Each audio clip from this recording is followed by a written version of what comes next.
going to go, whether they're going to go the World Darts Federation route or they're going to stop with the BDO. I can't see there being a BDO World Championship at the end of this year.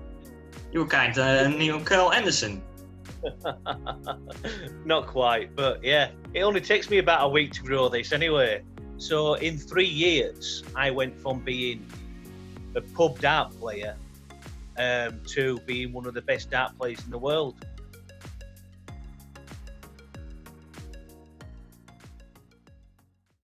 Hoe gaan PDC-spelers die nog maar een half jaar een tourkaart op zak hebben om met het coronavirus? Die vraag stellen we vandaag aan een tweevoudig BDO-wereldkampioen, namelijk Scotty to Hotty Scott Waits. De nummer 100 van de wereld legt uit hoe het coronavirus zijn carrière beïnvloedt, hoe zijn Grand Slam winst in 2010 zijn leven heeft veranderd en zijn toekomstplannen. We springen rechtstreeks in het interview. Veel kijkplezier. In Q-School 2019, you tried to win a tour card already, but failed. You played some challenge tour events after that. Why did you want to get a tour card? Sometimes, like playing darts in the BDO, you realise as a player that it's not been as good as the previous years, and you are worried, and there's probably something at the back of your mind saying, I think you need to try something different. So ultimately, I never said I was never going to go and have a go in the PDC and play PDC darts. The time was never right for me to do it. So in 2019, I had a go, and like you say, we played the Challenge Tour, and it was more to find out what the standard of all them players were like, and see if I could still compete with them all. But obviously, 2019, I didn't get my tour card. I don't think I were anywhere near. Yeah, in Q-School 2020, you didn't get the tour card in the first 3 days as well. You managed it on the last day. How did Q-School go for you? It was a bit awkward. I've got other problems going on behind the scenes, but because I missed one day of Q-School as well. I missed the Saturday. But my intentions on the Sunday, I were fresh. I went in there. I said to everybody on that morning, I'm going to get a tour card today. And I don't know if it was just that, and you concentrate a bit more and you try a bit harder and you prepare a little bit different.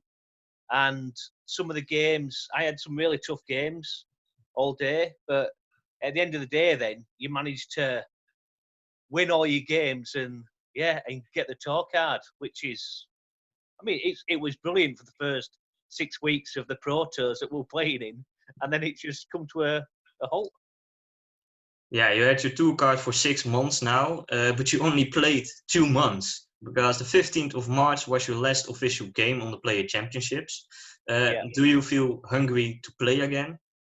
Yeah, definitely, yeah. I can't wait for it to start again. Hopefully, come the 8th of July, we'll be playing in the summer series or something. Will you be there? Are you going to travel to Milton Keynes? Hopefully, yeah. As far as we know, yeah. If it's on, we'll be playing in it. We'll be travelling to Milton Keynes.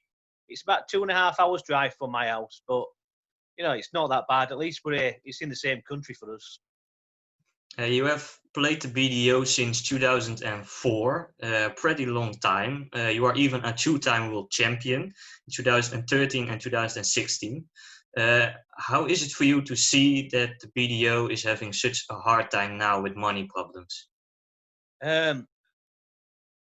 You do notice over the years, I didn't think the money problems were the be-all and end-all of the BDO. I didn't think it was as bad as what it was. I mean, the prize money this year, what Wayne Warren got paid, was absolutely ridiculous. But we knew they had problems when we played in the World Masters earlier that year, in 2019. Reaching the final of the World Masters, normally it's quite a decent payday. And this year, for some reason, 70% of the prize money wasn't there. And for the second biggest major tournament in the BDO, you expect that sort of money to be guaranteed. To be a professional player in the BDO, you've no chance. You've got to hold a full-time job down just to be able to pay your bills. You have 2 tournaments there where you can make a little bit of money, the World Championship and the World Masters. And if there's no prize money for them 2, it's a waste of time going and playing darts in the BDO. There's just no point doing it. Now, were the problems of the BDO a sort of motivation for you to win a tour card and join the PDC?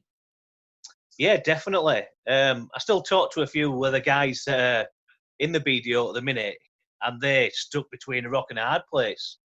I know there's things going on with the World Darts Federation as well, but ultimately there's a big void there now, because the PDC have got their main tour, they've got the Challenge Tour then as well, and the BDO, or grassroots darts, at the minute, it's difficult.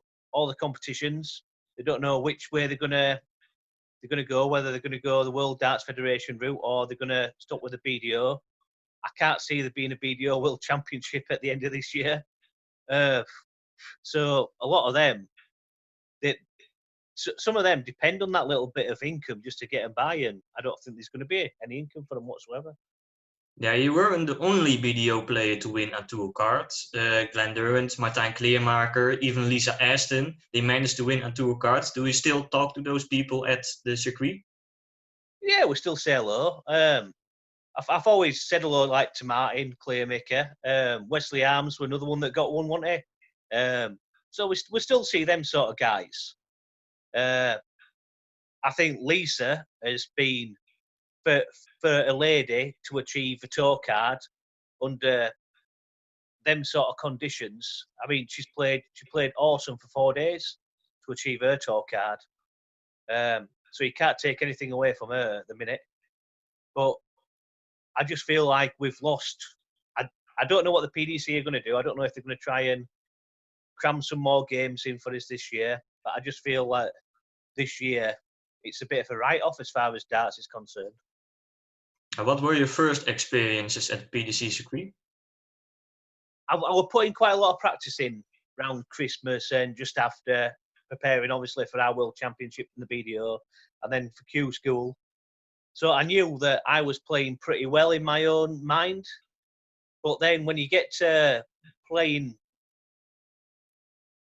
I would say at Q School, you need to average around about 95 to probably get through.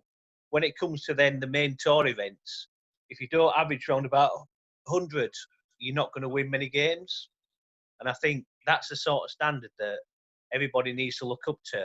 And if you can't throw 100 averages nearly every game, you're not going to win many games at all. And, well, it just goes to show then you've got to put a lot of practice in, a lot of effort in, and you've got to really focus on some of these events.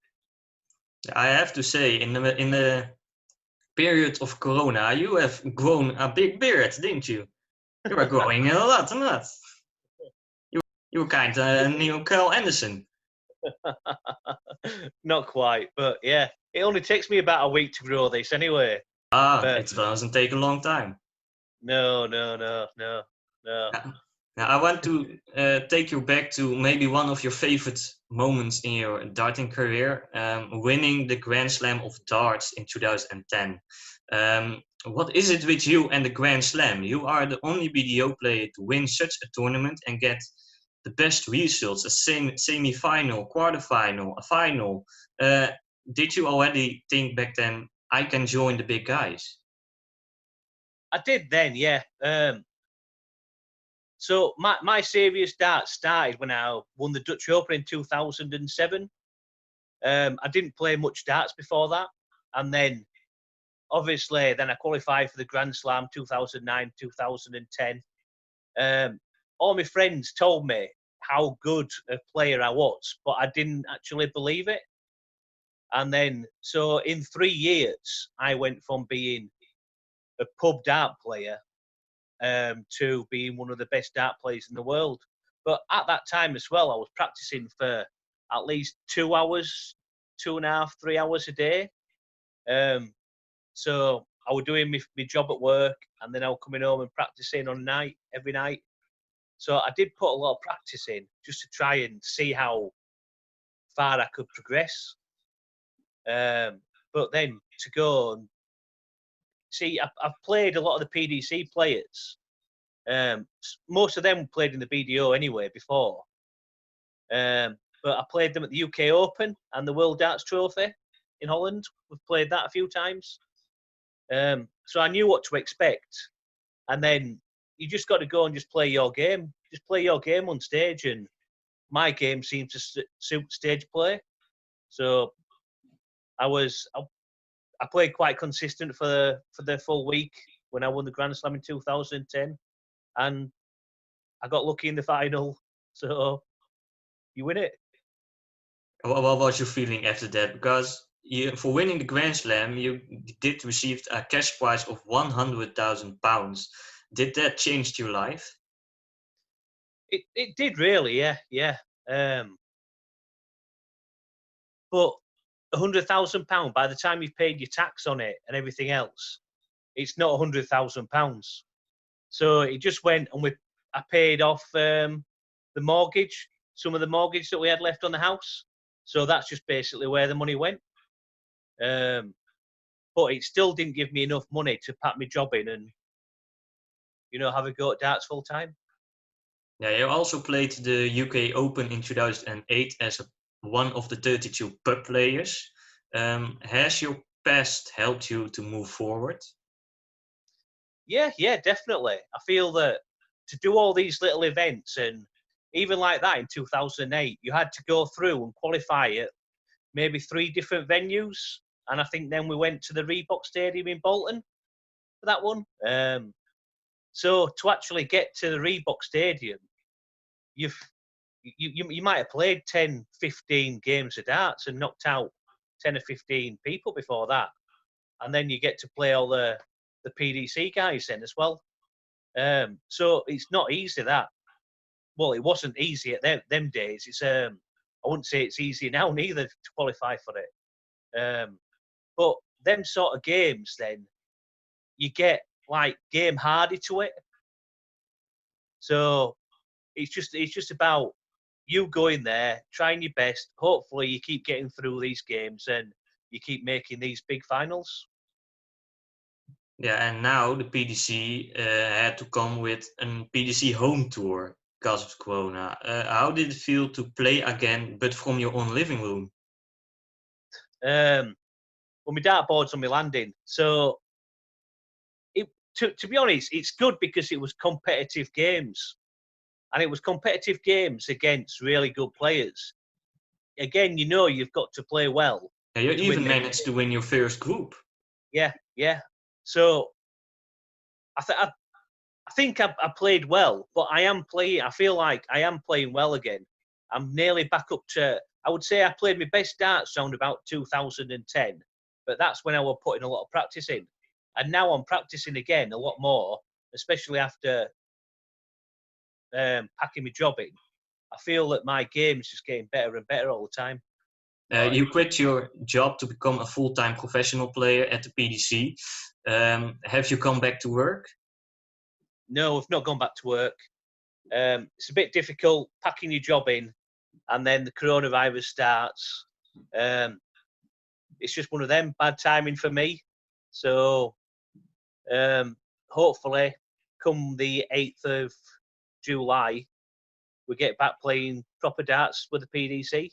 Now, what are your main goals after Corona? Do you think you can become a top 64 player in the next year and a half? I'm hoping, to at least get in the top 64. I mean, ultimately, I want to try and get in the top 32. That might take another year or so, but I'm just going to put in a lot of practice from my end, and I'm going to concentrate and focus on as many of the Pro Tour events and see how much prize money, see how much I can rise up the rankings, and then hopefully challenge all these other guys that are around about 32 or in the top 32 of the world. All right, I want to thank you for talking to us. I hope you experienced it well and stay safe, of course. All right, no worries then. Thank you for that. All right. Hey, bye. Yeah, bye, bye.